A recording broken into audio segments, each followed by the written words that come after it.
What's up, all? JC3 here, the baller of YouTube, the general.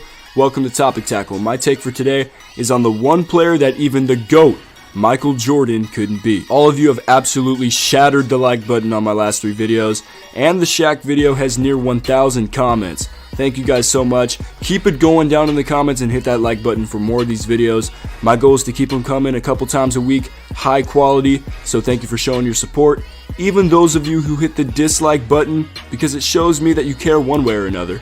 So let's get this started. Before the 2017 NBA Finals, the discussion of who the real GOAT is between LeBron and Jordan had hit a high point. Almost every sports personality was talking about it, and some even made a case for LeBron that was compelling. Even to me, I was seriously considering LeBron for the GOAT if he beat the Warriors with KD, but that didn't happen and things pretty much stayed where they are right now. But in those arguments, one glaring stain on MJ's career was brought up in favor of LeBron, and it was that he never beat teams with 3 or more future Hall of Famers like LeBron did with the 73-win Warriors. Here's how I see it personally. LeBron plays easier comp in the East before facing an all-star loaded team in the finals, which speaks to his 3-5 record. Jordan played better comp in the East before facing 1 or 2 all-stars in the finals, which speaks to his 6-0 record. In respect to both, 8 finals is impressive, and 6 for 6 is impressive. LeBron never lost in the first round, Jordan never lost in the finals. And here we have today's topic, because as great as Jordan was, there was one all-time great player that he never beat in the playoffs. That player was Larry Bird, in which Jordan has an 11-17 record against in all-time regular season matchups,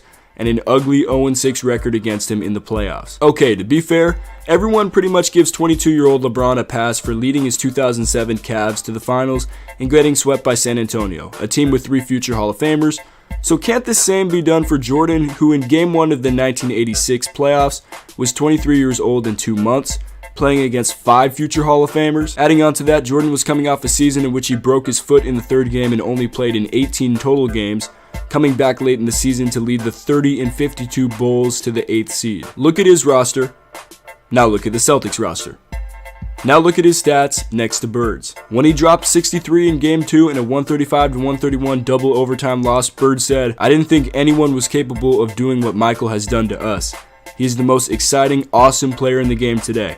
I think it's just God disguised as Michael Jordan." In 1987, Jordan's 40-42 8th seed Bulls weren't much better roster-wise, but this time they kept it close, losing Game 3 by their widest margin, 11. Jordan's numbers were ridiculous, but they couldn't overcome Bird's near triple-double average and his 4 other Hall of Famers. So after looking into this, yeah, people can make the case against Jordan that he couldn't beat these Celtics teams, but let's think about this. You know how good the Warriors are with 4 future Hall of Famers that a veteran LeBron hasn't beaten in the finals yet? These Celtics teams had 5 each, and Jordan was in his 2nd and 3rd years in the league, playing with extremely less firepower than Kyrie and Kevin Love next to him. Still, we have to acknowledge Larry Bird as the one player that even the GOAT couldn't beat. So let me know what you think in the comments down below. Should Jordan's failure to beat Bird be counted against his legacy? Remember to subscribe, like, and leave your feedback in the comments down below, and we'll be back with more Topic Tackle soon. JC3, out!